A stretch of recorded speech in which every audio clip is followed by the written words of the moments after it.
What is dating a Pisces really like? One of my longest relationships was with a Pisces, so I think I know a thing or two about this. My name is Desiree. I have a special relationship reading right now, and email me or see the link in my bio to book. Now, Pisces men can be shapeshifters. They can definitely be the type of person who comes off a certain way, but when you really get to know them, they're a completely different person. Pisces is a mutable sign. It's ruled by Jupiter. It's a deep water sign, so they are very emotional. They have very deep depths to their personality. They can be very interesting, very complex, but it's a sign of feelings, so they often don't have a great way of communicating their emotions and their feelings. Like, they can be feeling all of these different things internally or going through a bunch of stuff and just not talk to you about it, like not have any type of dialogue with you to get through the problem. Like, there can be so much going on and they will just kind of keep it quiet. Like, they're just like mute. They need a lot of alone time as well. Water signs specifically need a lot of time to recharge. They need a lot of personal space. You would think that they can be kind of clingy, but it's actually totally opposite.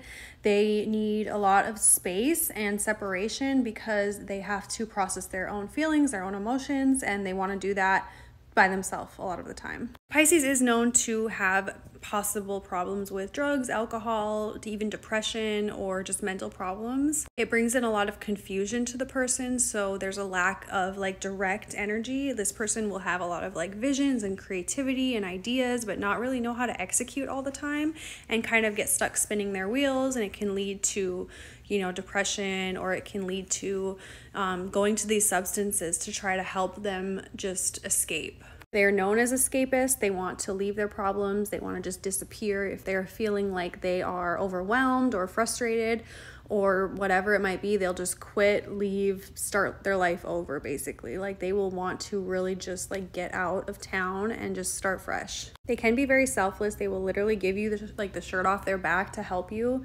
if they feel like, you know, you deserve that. If they feel like you're really someone who's in need, they want to just give people and help people and like be there for people, especially people they love. Once they feel like they've been like backstabbed though, that's when it totally shifts and they're like, I don't want anything to do with you. I'm not giving you anything. You're not getting anything from me.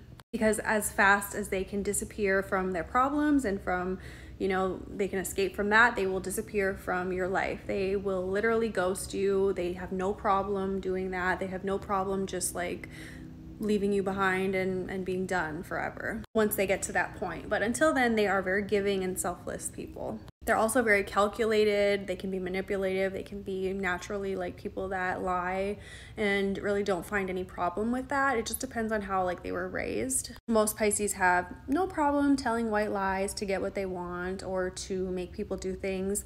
They have like a manipulative side where they will shift truths and just kind of tell people what they want to hear so that they can get what they want from them or from the situation. Sometimes they can also be so in their emotions that they really don't care about other people's feelings.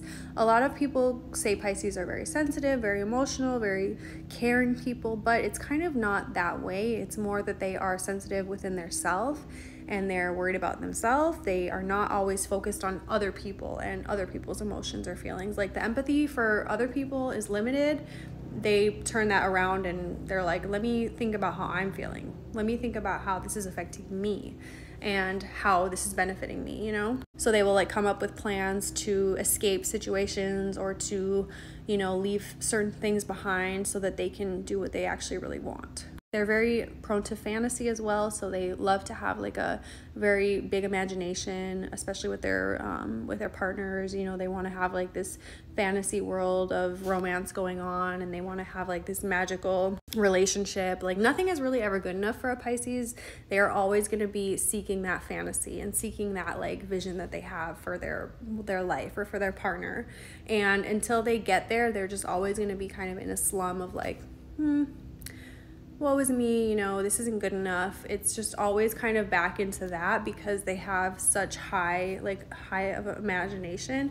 If they're not able to get that out in a healthy way, it can just sit and kind of fester and they can be like just dissatisfied. So if they can like read books or kind of escape in more healthy ways, like maybe exercise or just, you know, creative outlets even, that can help with that. At the end of the day, I think a Pisces is an artist and they are creative. They need to have their space. They need to have their own thing going on, and you can't really impose your control over them because they will rebel against that.